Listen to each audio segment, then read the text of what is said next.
Masada is a mountain, but it is also an historic episode that the talented historian and writer Josephus Flavius wrote about almost 2,000 years ago. His account contains all the elements of a fantastic drama in which Jews, Romans, and idealists fight to the death. It's no wonder that Hollywood jumped at the opportunity to tell this fascinating story. With an impressive set and thousands of extras, they created a colossal film, featuring the rebel leader Eleazar son of Yair, and the Roman commander Flavius Silva in the leading roles. However, in the movie, unlike real life, no one really deals with the dilemmas and personal struggles, and certainly not with the more problematic aspects of the story. Then where should we start our story? We can start with the Hasmoneans, who were the first to discover the advantages of this isolated cliff in the heart of the desert. Or we can start at the end, with the dramatic project of the Masada excavations, with Egalia, the head of the excavation team, who stand on the mountain, and read Josephus Flavius' description of the account, and everyone around him could actually hear the echoes of the fighting. Or we could start the quest with King Herod. Herod, who ruled under the auspices of the Romans, built himself a magnificent fortress here on the mountain, which was to be his sanctuary in troubled times, and believe me, he really had troubles. Herod, like any other king, built his palaces to the highest standards of his day. One of them was this western palace. Herod's architect was probably a short guy. Here he built himself a bathhouse, and he would put his lamp here and enter his bath. What can I tell you? This king loved the good life. Until now, we spoke about Herod. It wasn't the splendor of Herod's style that made Masada what it is today. In the year 66 AD, the Jews rebelled against the Roman Empire. 4 years later, the temple is destroyed. Jerusalem falls. Everywhere else, the rebels were suppressed. Masada is the last stronghold where there are still Jewish rebels. And believe me, anything Herod's palace, the original Roman invited and used as living quarters.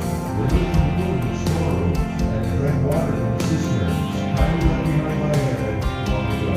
Right from the beginning of the excavations, signs of readiness for a conquest, the appliances that were literally offered particularly good.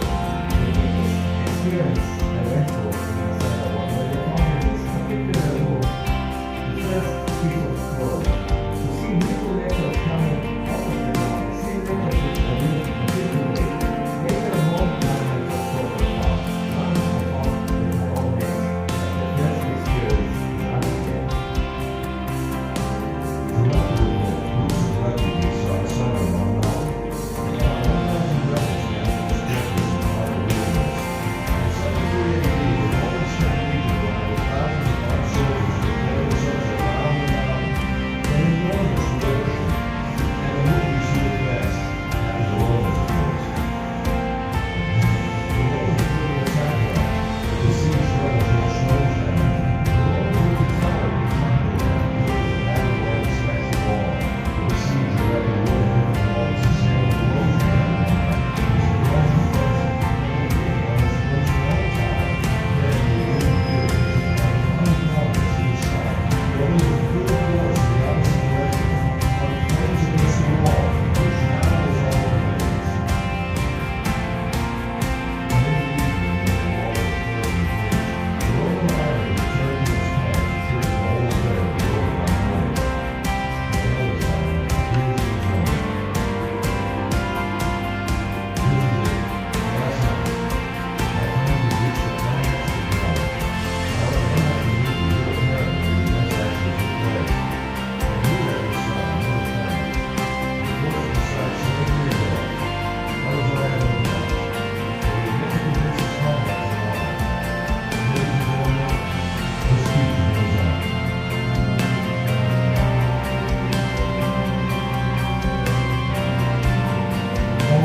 Children before they have tasted slavery, and preserve ourselves in freedom as an excellent funeral monument for us, as we prefer death before slavery.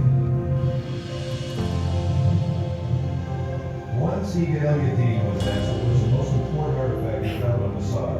Dozens of priceless objects were found here, he answered. But if I must point to one find, it would be these Stronghold. These potsherds. These make the lots that I'm holding now. Potsherds on which the rebels wrote their names. 10 men who were chosen were the only ones who remained. Their equipment had already burned, and each of them had already killed his wife and children.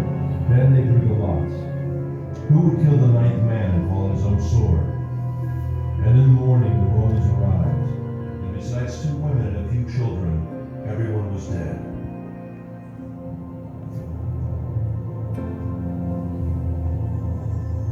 After the drama came silence. The silence was broken in the 5th century for nearly 200 years by a community of Byzantine monks. 1,200 years later, the first explorers came and rediscovered the mountain. Then the members of the youth movements, seeking a symbol of Jewish heroism, discovered Masada and adopted the mountain. After them came the hikers and the tourists. Masada had become a focus of pilgrimage. Professor Netzer, what do you really think about the act of courage that ended in suicide? Maybe it's the utmost courage to prefer death to a life of slavery. So it's death or freedom? Yes, death as a free man or slavery in the hands of the Romans. Which choice would you make? No matter what, Masada has become a symbol of staunch resistance against a fierce enemy. And if it is a symbol, then perhaps this might be some kind of victory. Ladies and gentlemen, I invite you to climb the mountain.